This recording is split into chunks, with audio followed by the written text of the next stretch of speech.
Picture a 1961 Jaguar E-Type, long nose stretching into the distance, chrome bumpers, headlights like two perfect circles, proportions so pure that Enzo Ferrari is said to have called it the most beautiful car ever made. Now, picture a brand new crossover. Anyone, pick a brand. They all look the same. Massive grille, squinting LED headlights, plastic cladding pretending to be something it's not. Not one of them will be in a museum 60 years from now. By the end of this video, you'll understand something about car design that most people have felt, but never had the words for. Here's the thing, it's not nostalgia. Walk through any classic car auction right now. A 1962 Ferrari 250 GTO sold for over $51 million in 2023. A James Bond Aston Martin DB5, $6.4 million. Pristine 1961. Jaguar E-Types have crossed the $1 million market auction for 60-year-old cars. Meanwhile, the average new car depreciates 20% the second you drive it off the lot. The world doesn't pay millions for beauty by accident. The world is telling us something. The story starts in Detroit, 1954. Harley Earl, the first vice president of design in the history of corporate America, said something that defined the next 20 years of car design on Earth. My primary purpose has been to lengthen and lower the American automobile. My sense of proportion tells me that oblongs are more attractive than squares. Longer, lower, wider. 3 words that built an empire. His successor, Bill Mitchell, said it even simpler. It is a sin to design an ugly car. In 1960, that wasn't a slogan. It was the law of the land. So how did we go from that to this? 3 forces, all happening at once. Force 1, regulation.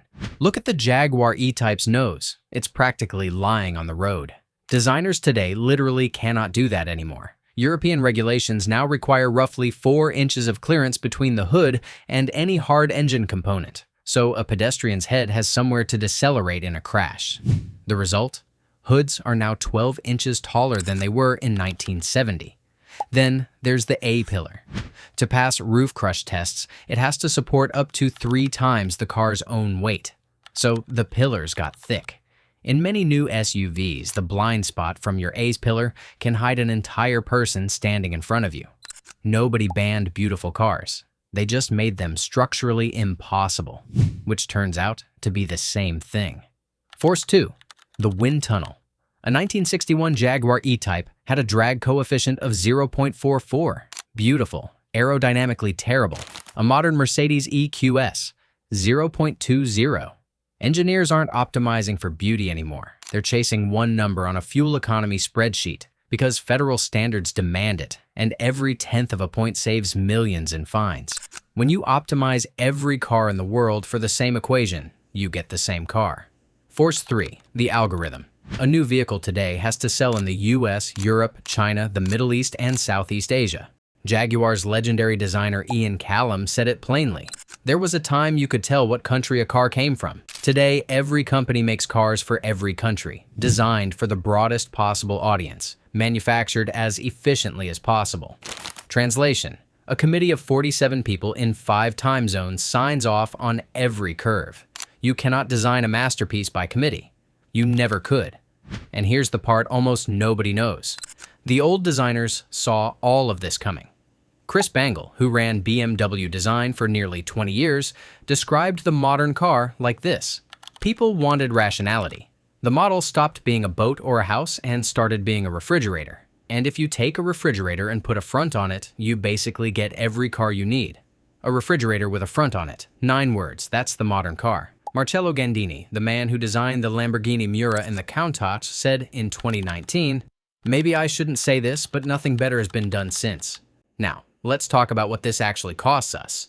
Hoods over 40 inches tall, standard on most new SUVs, are 45% more likely to kill a pedestrian than lower hoods. The cars got bigger, the pedestrians didn't. And the wealthy know. That's why companies like Singer Vehicle Design take a 1991 Porsche 911, rebuild it by hand, and charge $3 million for it. Because they're selling what no modern factory can sell anymore. The feeling of a car designed by a single human being who gave a damn. A 1960s car wasn't just transportation. It was a declaration of what a country believed was possible. Post-war optimism, the space race, Kennedy promising the moon. Everything pointed up, and the cars pointed up with them. Literally. That's why the tail fins existed. Today's cars are honest in their own way. They reflect what we actually are. Cautious, regulated, global, algorithmic, safe, efficient, beige. Enzo Ferrari called the E-Type the most beautiful car ever made in 1961. 65 years later, he's still right. And that should tell us something. Walk out to your driveway right now, or pull up the last car commercial you saw. Can you tell me, with your eyes closed, which brand built it? Drop it in the comments. And if this made you see the cars around you a little differently, hit subscribe.